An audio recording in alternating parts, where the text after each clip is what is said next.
Boa tarde, turma. Opa! Com a máscara não dá, né? Então, vou tirar, que já tava embaçando aqui o meu óculos. Tô aqui na sala de leitura, como vocês estão vendo. Hoje nós vamos falar sobre poesia. O poeta que eu escolhi é o Carlos Drummond de Andrade.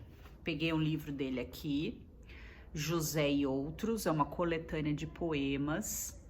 Na sala de leitura nós temos coletâneas, ou seja, livros de vários poetas, inclusive o Drummond, Carlos Drummond de Andrade. Esse aqui é o Poesia Sempre, tem vários poetas. Este aqui também é um livro, A Poesia dos Bichos. O Drummond tem poema nesse livro. Um outro livro aqui que é só dele de poesias, chama A Senha do Mundo. Ou seja, vários livros dele na sala de leitura. E o que eu escolhi hoje para ler para vocês, gente, se chama A Procura da Poesia. Gosto muito desse poema. É um poema que fala sobre o processo de produção da poesia. Então, o Drummond vai falar de vários aspectos, de como compor um poema, não só a prática, mas como a questão mental, como pensar um poema. Falando um pouco do Drummond, ele é um poeta mineiro de Itabira, ele teve uma formação muito vasta, ele acabou fazendo faculdade de farmácia, mas depois ele enveredou para a área do jornalismo, ele escreveu muito em jornal, escreveu muita crônica, mas a grande especialidade dele é justamente a poesia. Procura da poesia. Não faça versos sobre acontecimentos. Não há criação nem morte perante a poesia. Diante dela, a vida é um sol estático, não aquece nem ilumina. As afinidades, os aniversários, os incidentes pessoais não contam. Não faças poesia com o corpo, esse excelente, completo e confortável corpo, tão infenso à efusão lírica. Tua gota de bile, tua careta de gozo ou dor no escuro são indiferentes. Não me reveles teus sentimentos, que se prevalecem de equívoco e tentam a longa viagem. O que pensas e sentes, isso ainda não é poesia. Não cantes tua cidade, deixa em paz. O canto não é o movimento das máquinas, nem o segredo das casas. Não é música ouvida de passagem, rumor do mar nas ruas, junto à linha de espuma. O canto não é a natureza, nem os homens em sociedade. Para ele, chuva e noite, fadiga e esperança, nada significam. A poesia, não tires poesia das coisas.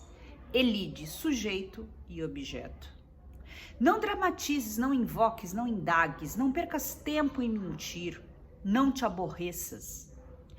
Teu iate de marfim, teu sapato de diamante, vozes mazurcas e abusões, vossos esqueletos de família desapareceram na curva do tempo.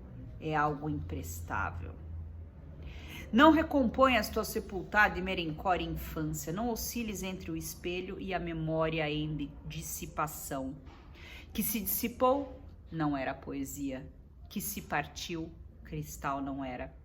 Penetra surdamente no reino das palavras. Lá estão os poemas que esperam ser escritos. Estão paralisados, mas não há desespero, há calma e frescura na superfície intacta, ei-los sós e mudos em estado de dicionário.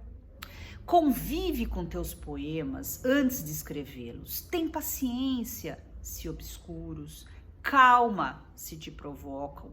Espera que cada um se realize e consume com seu poder de palavra e seu poder de silêncio.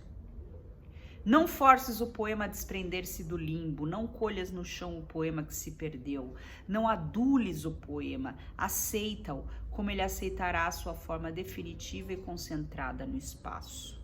Chega mais perto e contempla as palavras. Cada uma tem 1000 faces secretas sob a face neutra e te pergunta, sem interesse pela resposta, pobre ou terrível que lhe deres. Trouxeste a chave? Repara, ermas de melodia e conceito, elas se refugiaram na noite as palavras, ainda úmidas, impregnadas de sono, rolam num difícil rio e se transformam em desprezo. Um dos trechos mais bonitos desse poema é justamente quando ele fala: convive com teus poemas antes de escrevê-los. Tem paciência se obscuros, calma se te provocam. Eu acho que aqui ele fala justamente da angústia que às vezes a gente tem de tentar escrever, de querer escrever e não sair nada, né? A gente tem que conviver com os nossos poemas, a gente tem que ter paciência, tem que ter calma. Outra coisa interessante, ele diz: espera que cada um se realize e consume com o seu poder de palavra, com o seu poder de silêncio, né? A realização do poema está justamente quando alguém lê o poema, né? Seja leitura em voz alta, seja uma leitura silenciosa. O poema, quando ele diz também, penetra surdamente no reino das palavras. Lá estão os poemas que esperam ser escritos. Estão paralisados, mas não há desespero. Há calma e frescura na superfície intacta. Ei-los sós e mudos em estado de dicionário. O estado de dicionário é a palavra parada lá, sem, vamos dizer assim, vida nenhuma. Quando o poeta pega aquela palavra e ressignifica dentro de um poema, fala algo além do que aquela palavra tem no estado de dicionário, ele dá vida à palavra, né? Ele faz a palavra renascer e ter a força. Eu vou parar por aqui, mas gostaria muito que vocês lessem, relessem esse poema, lê silenciosamente, lê em voz alta, na frente do espelho, num canto da casa, mais tranquilo. A poesia tem que ser lida várias vezes para que a gente cada vez mais compreenda uma parte do poema. Talvez algumas palavras vocês não conheçam, mas aí é simples, é só procurar num dicionário na internet. E boa leitura, até a próxima.